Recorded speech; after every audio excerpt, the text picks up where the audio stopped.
ಕನಕಪುರ ನಗರದ ಕೋಡಿಹಳ್ಳಿ ರಸ್ತೆಯಲ್ಲಿ ಇಂದು ಬೆಳಗ್ಗೆ ಉಯ್ಯಾಲೆ ಸಾಮಾನನ್ನು ಹೊತ್ತು ಬರುತ್ತಿದ್ದ ಕ್ಯಾಂಟರ್ ಗಾಡಿಯೊಂದು ಏಕಾಏಕಿ ತರಕಾರಿ ಅಂಗಡಿಯ ಮೇಲೆ ನುಗ್ಗಿ ದ್ವಿಚಕ್ರ ವಾಹನ ಹಾಗೂ ತರಕಾರಿ ಅಂಗಡಿ ನಜ್ಜುಗುಜ್ಜಾಗಿರುವ ಘಟನೆ ಸಂಭವಿಸಿದೆ. ಕನಕಪುರ ನಗರದ ಕೋಡಿಹಳ್ಳಿ ರಸ್ತೆಯಲ್ಲಿ ಕೆಳಗಲಕೋಟೆಗೆ ಹೋಗುವ ರಸ್ತೆಯ ಎದುರು ಇರುವ ತರಕಾರಿ ಅಂಗಡಿಯ ಬಳಿ ಈ ಘಟನೆ ಸಂಭವಿಸಿದೆ. ಇಂದು ಬೆಳಗ್ಗೆ ಕೋಡಿಹಳ್ಳಿ ರಸ್ತೆಯ ನವಗ್ರಹ ದೇವಸ್ಥಾನದ ಎದುರು ಇರುವ ತರಕಾರಿ ಅಂಗಡಿಯಲ್ಲಿ ಕುರುಪೇಟೆಯ ಕೃಷ್ಣ ಎಂಬುವರು ತರಕಾರಿ ಖರೀದಿಸುತ್ತಿದ್ದ ವೇಳೆ ಈ ಘಟನೆ ಸಂಭವಿಸಿದೆ. ರೇಷ್ಮೆಗೂಡಿನ ಮಾರುಕಟ್ಟೆಯ ಕಡೆಯಿಂದ ತೂಗು ಉಯ್ಯಾಲೆಯನ್ನು ಹೊತ್ತು ಬಂದ ಕ್ಯಾಂಟರ್ ಗಾಡಿಯು ಏಕಾಏಕಿ ತರಕಾರಿ ಅಂಗಡಿಯ ಮುಂದೆ ಇದ್ದ ಮೋರಿಯ ಮೇಲೆ ಚಕ್ರ ಚಲಿಸಿತು. ಮೋರಿಯ ಮೇಲೆ ಚಪ್ಪಡಿ ಇರದ ಕಾರಣ ಕ್ಯಾಂಟರ್ ಚಕ್ರ ಮೋರಿಯ ಕೆಳಗೆ ಇಳಿಯಿತು. ಚಪ್ಪಡಿ ಇದ್ದಿದ್ದರೆ ತರಕಾರಿ ಅಂಗಡಿ ಸೇರಿದಂತೆ ದ್ವಿಚಕ್ರ ವಾಹನ ಸವಾರ ಇಬ್ಬರು ಅಪಘಾತಕ್ಕೆ ಒಳಗಾಗುತ್ತಿದ್ದರು. ತರಕಾರಿ ತೆಗೆದುಕೊಂಡು ಹೋಗುತ್ತಿದ್ದ ಕುರುಪೇಟೆಯ ಕೃಷ್ಣ ಕ್ಯಾಂಟರ್ ಬರುತ್ತಿದ್ದಂತೆ ದ್ವಿಚಕ್ರ ವಾಹನ ಬಿಟ್ಟು ಪಕ್ಕಕ್ಕೆ ಸರಿದರು. ಈ ಸಂದರ್ಭದಲ್ಲಿ ಇವರ ದ್ವಿಚಕ್ರ ವಾಹನದ ಮೇಲೆ ಕ್ಯಾಂಟರ್ ಹತ್ತಿ ಸಂಪೂರ್ಣವಾಗಿ ಮುಂದಿನ ಭಾಗ ಜಖಂಗೊಂಡಿದೆ. ಹಾಗೆಯೇ ತರಕಾರಿ ಅಂಗಡಿಯೂ ಸಹ ಜಖಂಗೊಂಡಿದೆ.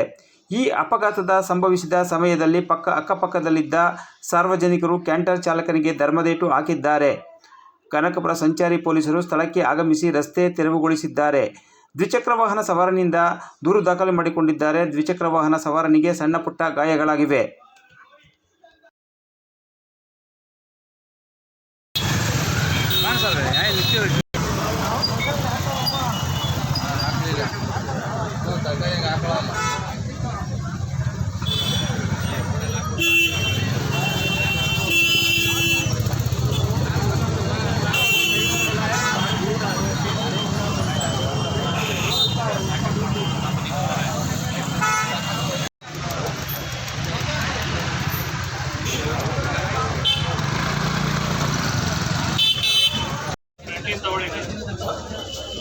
ಗಾಡಿ ಕೆಳಗೈತೆ ಚಾಪ್ತಿಯ ಜರುತ್ತದೆ ಚಾಪ್ತಿ ಗಾಡಿ ಅವ್ರಿಗೆ ಏನಾಗಿಲ್ಲಣ್ಣ ಅಲ್ಲಿಂದ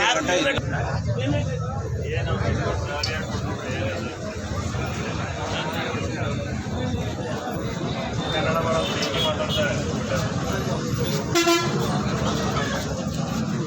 ಅದು ಡೀಸೆಲ್ ಗಾಡಿ ಆಗಿದ್ದಿದ್ರೆ